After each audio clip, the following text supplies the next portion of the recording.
Hola, ¿qué tal? ¿Cómo andan? Profe Rasta, Gaby, acá de nuevo.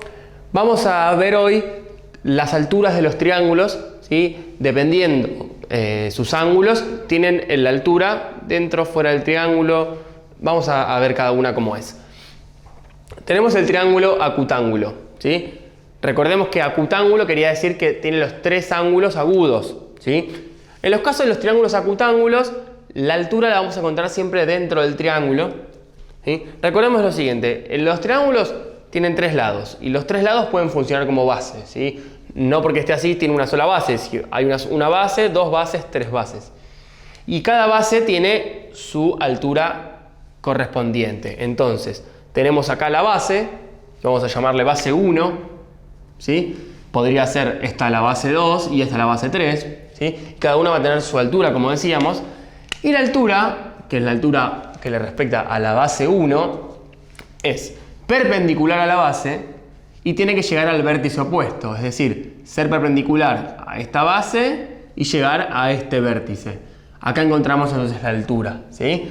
Cualquiera de las tres bases, cualquiera de las tres alturas que yo quiera entonces construir en estos triángulos va a estar dentro del triángulo.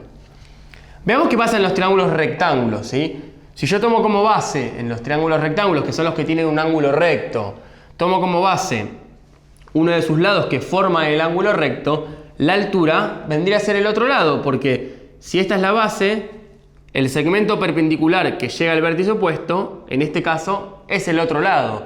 O sea que esta podría ser la base 1 con su altura 1, y también podría invertir y pensar que esta es la base, vamos a ponerle base 2, y en ese caso esta sería la altura 2.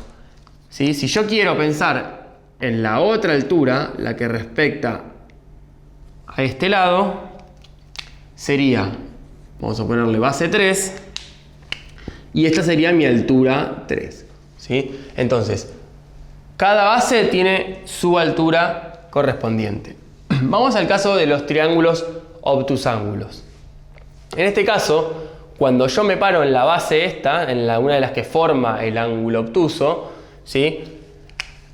Yo, para llegar al vértice opuesto, no voy a poder encontrar un segmento perpendicular dentro del triángulo, sino que voy a tener que hacer esto, ¿sí? Que es como una especie de extensión de base. En realidad la base sigue siendo esta, pero yo, para poder pensar en la altura, me voy a parar en un lugar en donde tenga la forma de llegar mediante un segmento perpendicular al vértice opuesto. Entonces, en este caso, la base 1 va a tener su altura afuera del triángulo, ¿sí? Acá.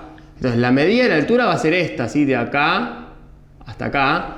Y la medida de la base no es que va a cambiar, sino que va a ser de acá hasta acá, ¿sí? En este caso, si yo me paro en el otro lado, que forma el ángulo obtuso, me va a pasar lo mismo. Voy a tener que ubicar a la altura fuera del triángulo, pero si me ubico, vamos a tomar como base 2 en este caso, el otro lado, el que no forma ángulos obtusos, es así, la voy a encontrar dentro del triángulo, ¿sí?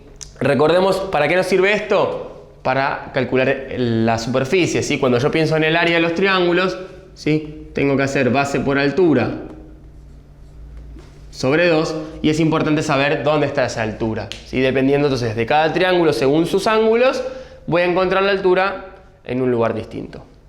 Esto es todo por esta clase, nos vemos la que viene.